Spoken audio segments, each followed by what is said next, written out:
There's the scarlet thread of murder running through the colorless skein of life. A Study in Scarlet, 1887. In context. Type, novel, first publication, UK, Beaton's Christmas Annual, December 1887. Novel publication, Ward Lock and Company, July 1888. Characters: Stamford, former medical colleague of Watson's; Inspectors Lestrade and Tobias Gregson, Scotland Yard policeman; Enoch J. Drebber, elder of the Mormon Church; Joseph Stangerson, Mormon elder and Drebber's secretary; Jefferson Hope, young American; Constable John Rance, policeman; Wiggins, leader of a gang of London street urchins; Madam Carpenter, Drebber's landlady; Arthur Carpenter, naval officer and son of Madam Carpenter; Alice Carpenter, Madam Carpenter's daughter; John Ferrier, wanderer found by Mormons; Lucy Ferrier, John Ferrier's daughter; Brigham Young, real-life leader of the Mormon Church. The year is 1880, and military surgeon Dr. John H. Watson has been discharged from the army after being wounded in Afghanistan. Back in London and living on a meager army pension, he is looking for someone to share lodgings with. An old colleague of Watson, Stamford, introduces him to Sherlock Holmes, who calls himself the world's only consulting detective, and the two men take up rooms at 221B Baker Street. On receiving a request for help from the police, Holmes invites Watson to accompany him. The pair meet Inspectors Gregson and Lestrade of Scotland Yard at a house in Brixton where a body has been found. Holmes deduces from the sour smell on the man's lips that he has been poisoned. Documents identify him as Enoch J. Drebber, a U.S. citizen who is traveling with his secretary Stangerson and lodging with a Madam Carpenter. A woman's wedding ring has been left at the scene, and after questioning Constable Rance, who had found the body, Holmes suspects that the drunk seen hanging around the house was in fact the murderer returning to claim the ring. Other evidence suggests to Holmes that the murderer is a cabbie, although he does not reveal this to Watson. Gregson arrests the landlady's son, Arthur Carpenter, who had confronted Drebber over his coarse behavior towards his sister Alice. Lestrade suspects the secretary Stangerson, but finds him stabbed to death, killed while Arthur was in custody. A pillbox containing 2 pills is found with his body. Back at 221B, Holmes tests the pills on a sick terrier. The first is harmless, but the second kills the dog. Learning from the police in the U.S. that Drebber had sought protection from a man named Jefferson Hope, Holmes instructs a gang of street urchins known as the Baker Street Irregulars to trace the cabbie by that name and lure him to Baker Street. When Hope arrives, Holmes arrests him before an astonished Gregson and Lestrade. The second section of the novel begins in Salt Lake City, Utah in 1847. Here it is revealed that Hope had been in love with a young woman called Lucy, who had died of a broken heart after Stangerson killed her father, and she was forced to marry Drebber. The action then returns to Baker Street, where Hope reveals how he forced Drebber to make a choice between 2 pills. Drebber would take one, and he would take the other. Drebber chose the poisoned pill and died. Hope accidentally left a keepsake, Lucy's wedding ring, at the scene. Hope dies of a heart condition before he can be brought to trial. To Watson's indignation, a newspaper report gives all the credit for solving the case to Gregson and Lestrade and barely mentions Holmes. This is where the legend of Sherlock Holmes begins. Within the first few pages of his 1887 novel, A Study in Scarlet, Conan Doyle establishes not only the eccentric and brilliant nature of his hero Holmes, but also the great detective's essential partnership with Watson and his atmospheric vision of Victorian London. The relationship between the two men and the setting of their adventures both played an essential role in the success of the many Holmes stories that would follow.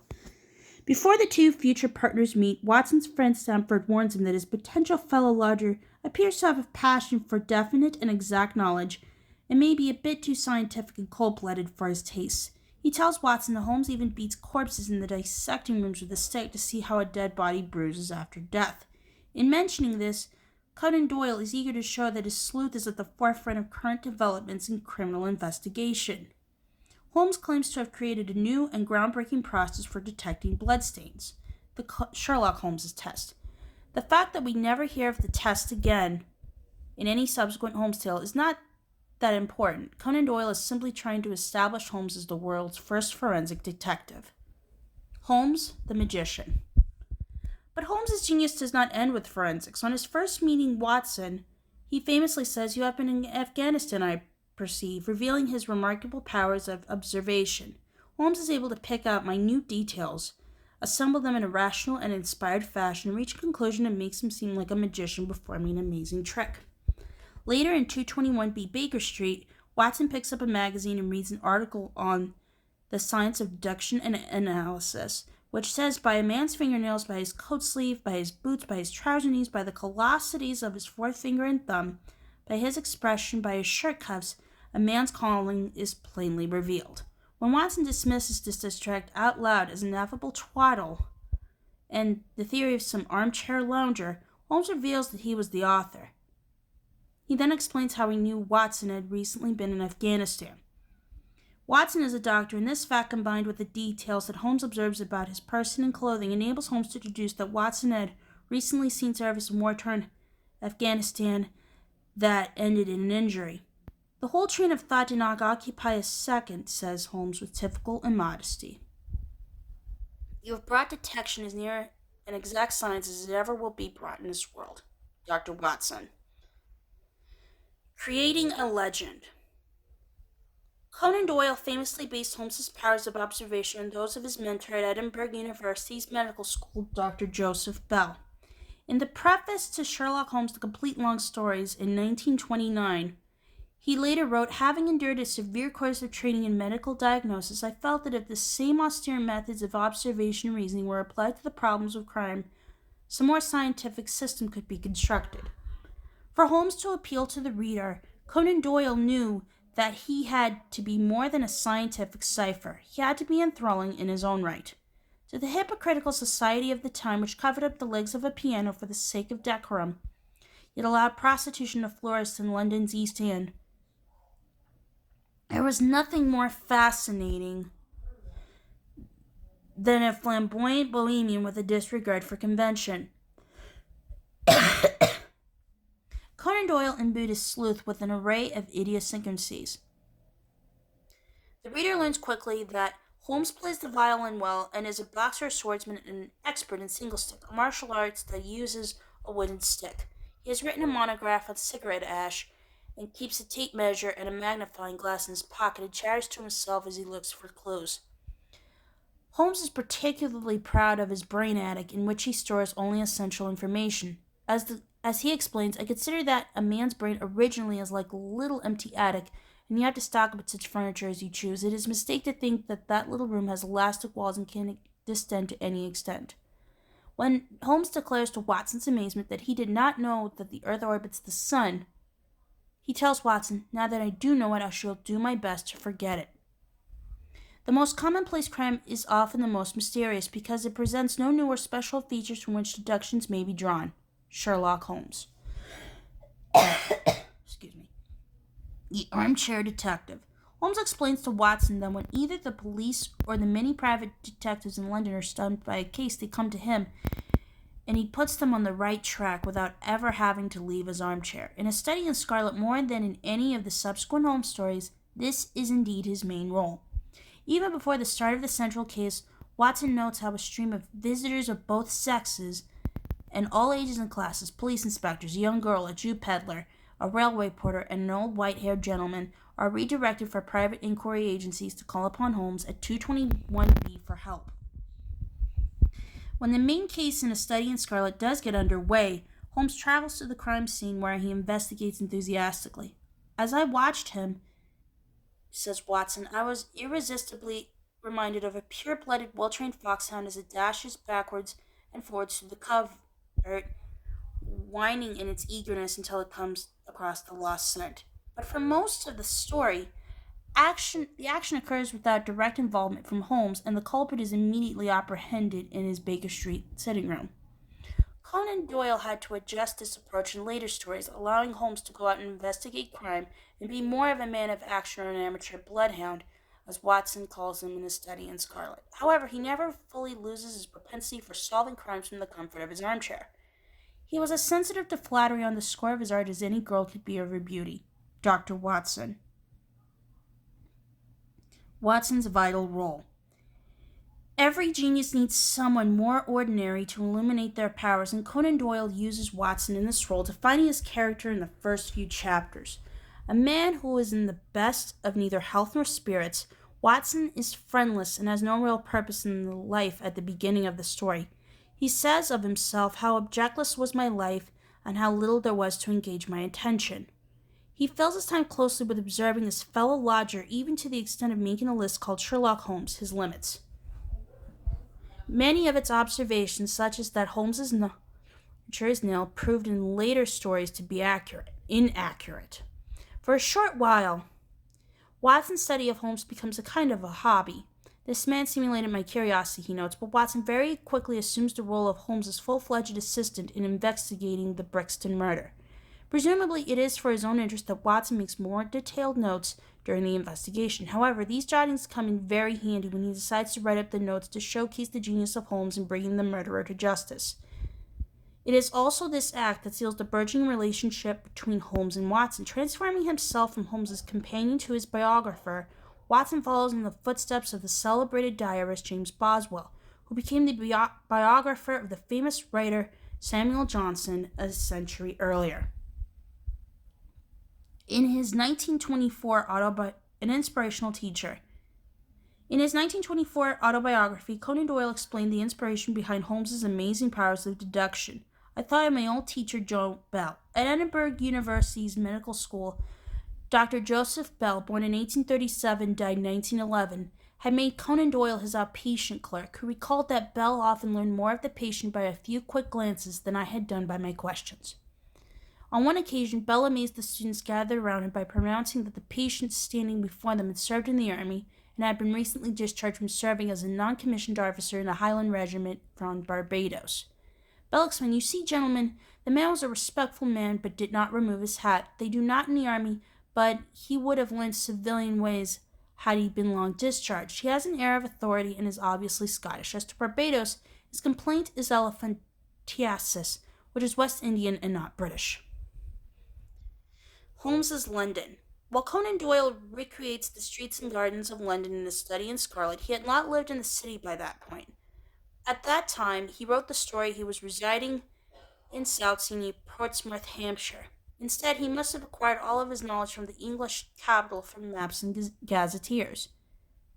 The story takes us from Baker Street via hansom cabs to just a few well-known London areas, such as Brixton, Camberwell, Kennington Park, and Euston.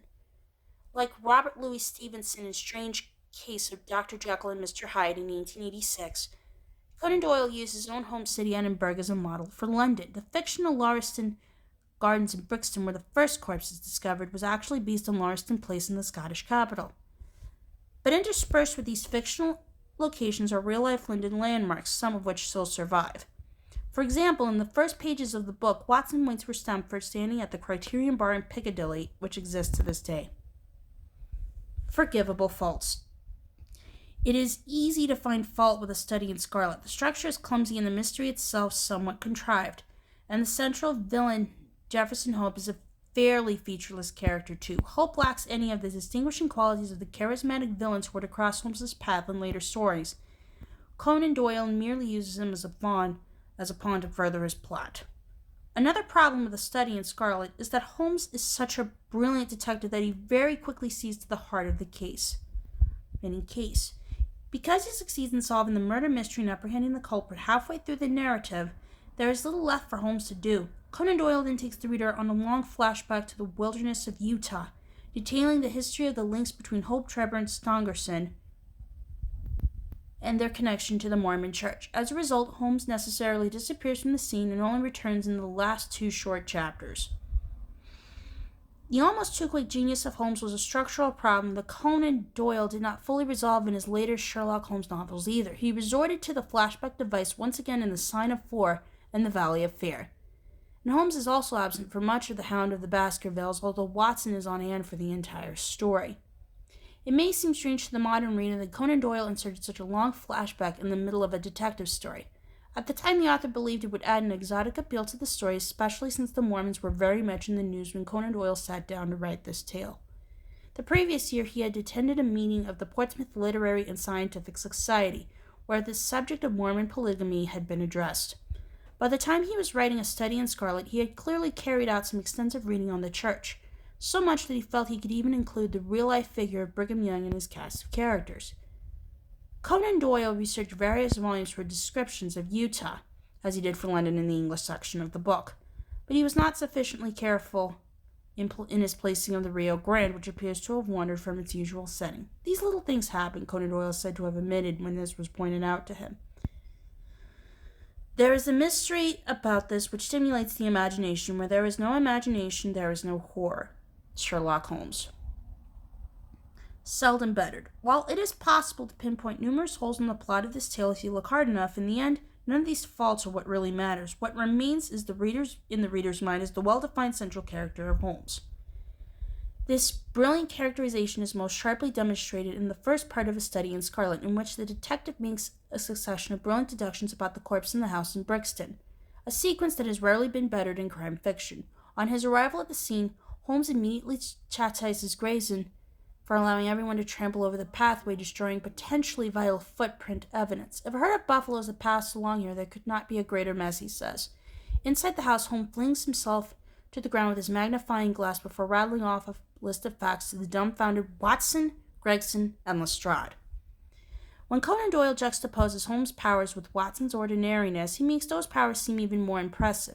This effect is then amplified when Holmes is compared to the two bungling detectives. In their efforts to better one another, Lestrade and Gregson show just how far behind Holmes they are in terms of both acumen and perception. Neither of the two inspectors can explain the blood splattered around the murder scene, though Holmes privately surmises, correctly it is revealed, that the murderer must have had a nosebleed. Lestrade boasts to Gregson and Holmes that the murderer wrote Rasha on the wall because he was disturbed before he could finish spelling the word Rachel, but Holmes burst his bubble by pointing out that Rasha is German for revenge. Immortality beckons. On his 1947 essay, Lear, Tolstoy, and the Fool, George Orwell wrote of Shakespeare that, like every other writer, sooner or later he will be forgotten. If the same applies to Conan Doyle, it is hard to envision that his most famous creation is suffering the same fate. Sherlock Holmes now has an identity beyond the pages of the novels and stories in which he first appeared. Conan Doyle had great hopes for A Study in Scarlet, which it is believed took him only three weeks to write. But potential publishers were initially less enthusiastic. The Cornhill magazine rejected it as reading like a cheap shilling dreadful. In the end, Conan Doyle accepted the derisory one-time fee of €25 for it to appear in Beeton's Christmas Annual for 1887, which indeed cost just a shilling, 5 pence in modern money. To add insult to injury, its magazine debut caused barely a ripple with the reading public. Having signed away the rights to it, Conan Doyle would never receive another penny for this in his first Holmes story, even when it was reprinted in book form just over a year later. However, A Study in Scarlet has remained in print ever since, just like every other Holmes story. Brigham Young. The only real-life historical figure Conan Doyle used as a character in a Holmes story was Brigham Young. Born in 1801, died in 1877. Born in Vermont, Young became a Methodist in 1823. He joined Joseph Smith's Church of Jesus Christ of Latter-day Saints after reading the Book of Mormon and rose to become its leader. He was called the American Moses after leading his followers to the desert, to the promised land of Utah, where the Mormons founded their headquarters in Salt Lake City. Conan Doyle's depiction of both Young and Mormonism may be harsh, but he was never one to let facts get in the way of a good story, and at the time it was not regarded as particularly controversial. However, Conan Doyle was later criticized for defaming faith, and years after his death, Brigham Young's descendant, Levi Edgar Young, claimed that Conan Doyle had privately apologized, saying that he had been misled by writings of the time about the church, and admitted that he had written a scurrilous book.